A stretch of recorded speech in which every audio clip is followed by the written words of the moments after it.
barcha mahluqotlarni yo'qdan bor etib hurmatlab va tarbiyalab turgan ma'bud bil haq bo'lgan Rabbimiz Allohga ko'ngil ko'llarimizdan chiqqan hamsalarimiz bo'lsa edi. Rahmat ishinchi bölünmüş. Ahirgi Peygamberimizga Muhammed Mustafa sallallahu aleyhi ve sellem'ge salavat şeriflerini ilişip tursaydı, ana ahli beytine, ana sahabelerine ridvanullahi aleyhim Allah Teala rizalığı olsaydı, hem barcha mümin ve Müslüman kardeşlerime Allah Teala'nın kitabı ardından, hem Peygamberimiz Muhammed Mustafa sallallahu aleyhi ve sellem'in sünneti ardından yergen, barcha mümin ve Müslüman kardeşlerimizge Allah Teala'nın selamları olsaydı. Gısıllanıp hem taharetlenip ılık bulunan Cuma namazının farzını bütün bitirgen mümin ve Müslüman kardeşlerimizge Esselamu Aleyküm ve Rahmetullahi ve Berekatuhu. Allah subhanahu wa ta'ala Kur'an-ı Kerim'de bizge ko'p o'rinlarda g'iybat qilirga o'sha ham bir oyatda Hijr surasining 99-oyatida Alloh taolo bunday deb aytadi: "Auzu billahi minash shaytonir rojim. Wa'budu robbaka hatta ya'tiyakal yaqin." O'zingga o'lim kelguncha qadar Robbingga g'iybat qil deb aytadi. Payg'ambarimiz alayhissalatu vassalam har mu'min bo'lgan kishilarga g'iybatda bo'lirga o'sha hem g'ibadat ul endi bizni bu dunyoga nima ishini Alloh subhanahu va taolo keltirgan sababi Allah subhanahu va taolo Zariyat surasining 56-oyatida aytadi: "Va ma xalaqtul jinna va insa illa liya'budun." Men kishilarni da, jinlarni da menga g'ibadat qilsinlar uchungina yaratdim deb aytadi. Ushbu oyatlar albatta mu'min musulmon qardoshlarimiz bizni itarga tegish amalga, bizni itarga tegish g'ibadatga Hamid Taha surasining 14-oyatida Alloh taolo aytadi: "Ana fa'buduni va aqimis salata li zikri." Menga g'ina g'ibadat qil va meni zikr etir uchun namoz o'qi. Ya'ni endi narsa uchun biz namozlarni o'qiymiz, narsa uchun biz g'ibadatlarni qilamiz, bu da bo'lsa Alloh taolani zikr etish uchun. Alloh taolani esga olish uchun. Ana o'zimizning ko'ngillarimizda tutur uchun bizga Alloh taolo turli g'ibadatlar yozgan. Hamda turli g'ibadatlarning turlarini biz bilamiz. Sadaqa berib bo'lsinmi, roza tutib bo'lsinmi, boshqa niyatlar ezgi amallar qilib bo'lsinmi, yerda kishilarga, ko'rshilarimizga, tuyg'onlarimizga, aytganlarimizga xayrli yumshoq munosabatda bo'lup, har birisi u g'ibadat. Lekin menga g'ina g'ibadat qilamiz, ham namoz o'qiymiz deb aytadi bu oyatida Alloh subhanahu va taolo bir jumlada bir oyatdan bu ikki emirni g'ibadat bilan namozni Alloh subhanahu va taolo bir o'rinda yig'gan. Hem endi namozning ahamiyati, hem namozning kerakligi to'g'risida bu oyat o'rnada. Shunday qilib Rum surasining 31-oyatida Alloh taolo bunday deb aytadi: "Auzu billahi minash shaytonir rojim. Munibina ilayhi wattaquhu wa aqimus salat wa la takunu minal mushrikin." Allohga murojaat etib har vaqt ona itoatda bo'ling'iz. Hem ona gunohli bo'luvdan saqlaning'iz. Belgilangan namozlarimizni vaqtida o'qing'iz.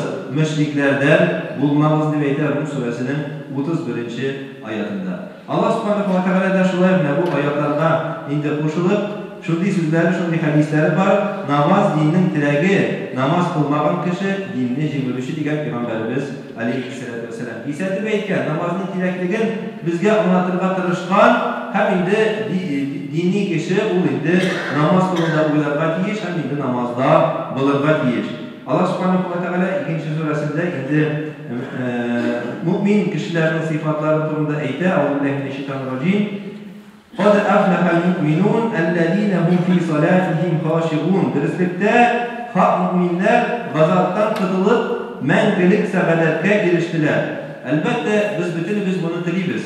Sa'odatga erishib, Alloh taolaning g'azabidan, Alloh taolaning endi jahannamdan qutqarilishga har birimiz tilaymiz. Ham endi bu kishilar to'g'risida so'z olib qaradi. Diristlikda haq mu'minlar g'azabdan qutulib, mangilik sa'odatga, ya'ni endi jannatga erishdilar. Allah namozlarini xushuq bilan, Allohdan qo'rquv bilan o'qiylar deb aytadi Alloh subhanahu va taolo Mu'minlar surasining 2 ham 1-oyatlarida.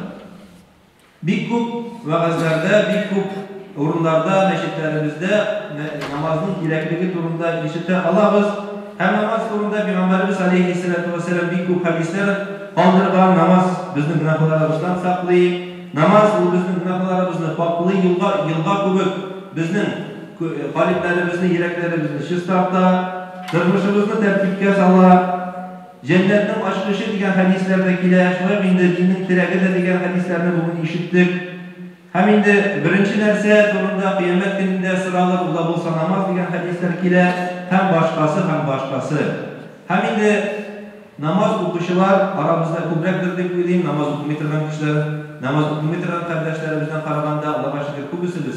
Elhamdülillah namazda bir vakit namazını uzdurgar. Biz lakin bugünkü cuma hutbesinde burası buna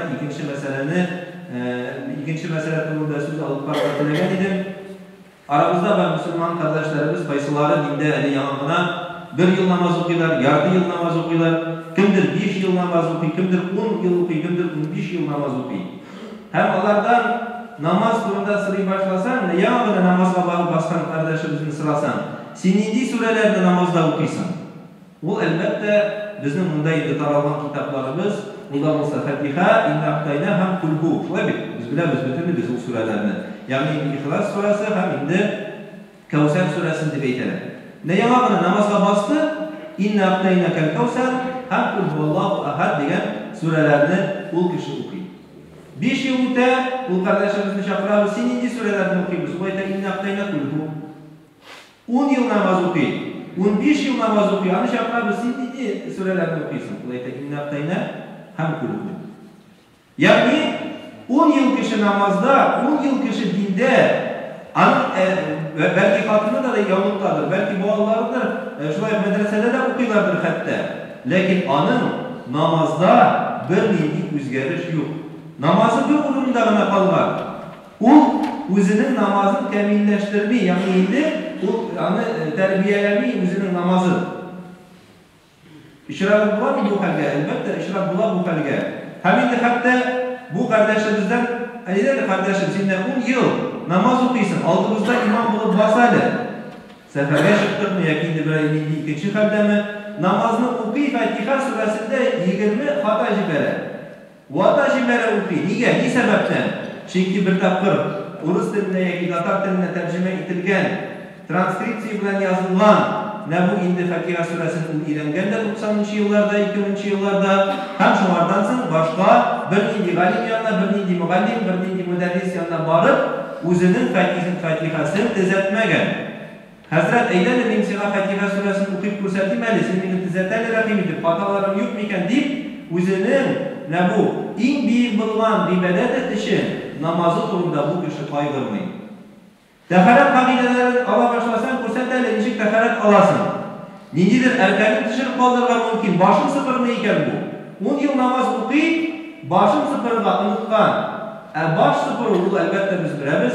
Teferetinin erkeni. Hemen de şimdi neler bilen kızganışıkla biz indi şirik alırız. Şimdi kardeşlerimiz ile nemin şimdi kup yıllar namaz okuyayım hem başka nideli düzelteli değilse anda indi kızganışka kup hatalar bulamalar. Şu an indi bizim elhamdülillah mümkünçilikler var. Dinimizde ileride mümkünçilik var. Kur'an Kerim'ini dirisidir. Arap dilinde ileride okurga hem indi Arapça bulmasa da bizim yanımızda bilişi kardeşler var. Ağır yanına gidip sırav kardeşler bilmeyeyim sen bilesin. Mina rahimidir. Düzelteli demeydi. O birinci kıyat değil. Iyat bular o taşan biz 10-15 yıl hata bilen okuyoruz. Şu iyat bular hem bilmeyiz Allah Teala tarafında bu namazlarımız kabul bulur mu iken yok mu? Şunun durumda gayrı deyiz biz. Namaz okuğuna tügür biteli cemaat. Ali Allah Teala bu namazlarımızı kabul etirgetilir. Hem de Allah Subhanahu wa Teala bu Fatiha suresinin okumuşu durumda elbette indi şimdi sözler ayette la salate liman lam yaqra'u bi Fatihatil kitabeti. Namaz yok şu kişinin kaysısı Fatiha'nı okumayı demektir. Indi hata bilen okuyor. Bu hadisler indi elbette bizni kişilerdirge hem indi bizni yakşılıkka, izgilikka enderge diyor. Şulay indi ikinci hadiste Allah Subhanahu Peygamberimiz Aleyhisselatü Vesselam bu demekte inne asva'an nasi sarikahu ellezî yasraku salatahu. En naşar bulan kişi ul qarab demekte Peygamberimiz. En naşar kişi ul qarab. Lakin o mal urlaytırgan qarab değil, o özünün namazından urlaytırgan qarab demekte Peygamberimiz. Hem indi Peygamberimizden sıradılar. Ya Resulullah, ve kayfe yasrakuhu? Ya Allah Teala'nın ilişkisi, ya Peygamber, nişik sıralarını okuyup sıragaş, Peygamberimiz cevap verdi.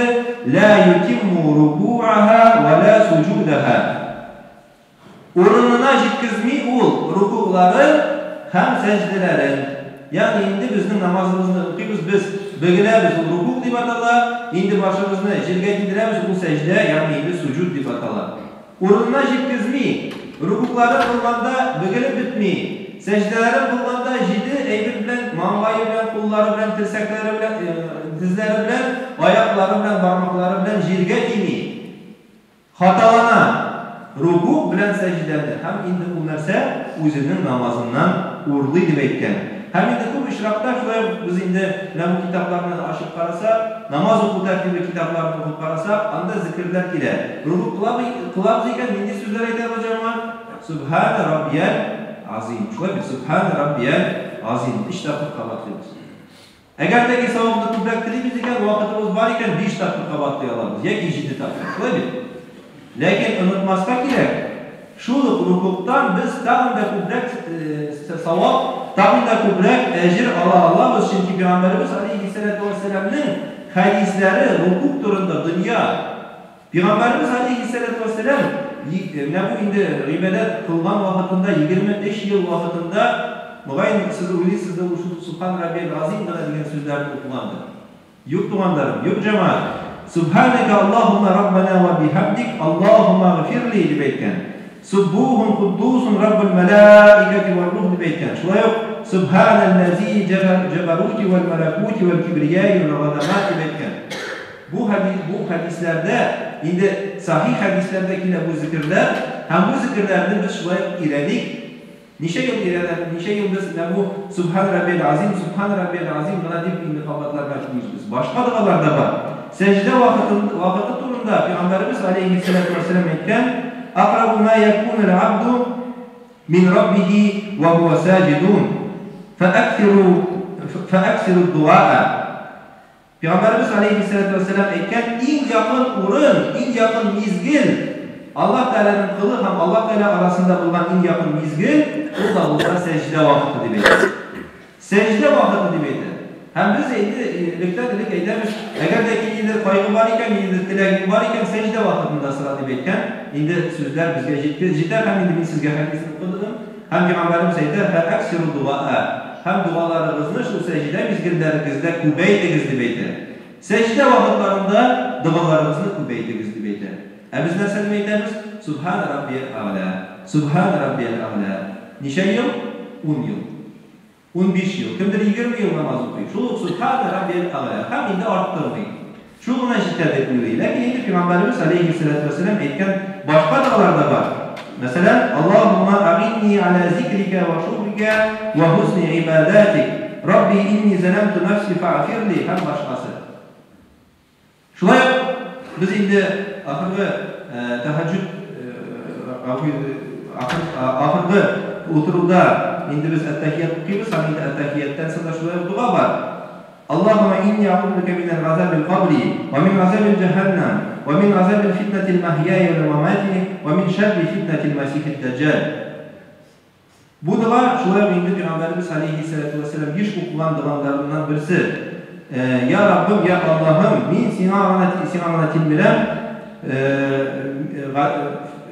qabr g'azabidan men senga endi yalvaram. Ham shulay endi jahannam g'azabidan yalvaram. Shulay endi bu turmushning ham o'lim fitnasidan senardan endi senga shulay endi kelam deb aytadi. Ham endi va min sharri fitnatil masih dajjal, ham dajjal fitnasidan shulay endi senga yalvarib so'ring deb aytadi. Endi bu duoda Peygamberimiz alayhissalatu vassalam. Ya'ni endi tağında o'zimizning namozlarimizni kamillashtirishga tirishishga tiyishmiz. Tağında ishda bo'lgan sunnatga to'g'ri kelgan duolarni biz endi qistirishga tirishishga tiyishmiz. Chunki bizning namozimiz eng ahamiyatli bo'lgan ibodat. Boshqa ibodatlarni Peygamberimiz alayhissalatu vassalamga Alloh taolo Jibril farishta osha emir etgan bo'lsa, namoz o'quvni endi Alloh subhanahu va taolo o'zining yaratgan suyukli payg'ambari o'zining tarafına ko'tarib Mi'raj vaqtida ushbu deb namoz ibodatdan amr etdi. Ham endi 5 vaqt bilan tugul endi ko'proq namozlarni Alloh subhanahu va taolo okurga bizge emir etkende ki indi iş vakitini bizge indi bir zor jengillik hem fırsat edip bergen şonklarına bu namazlarını uydik kardeşlerimizle namaz okuğa indi indik alarını şakırayım indi bizge yolumuzga hem indi inşallah namazlarımız diriz bolsa o indi bizge cennetke kırılge bir fırsat bulup inşallah amin.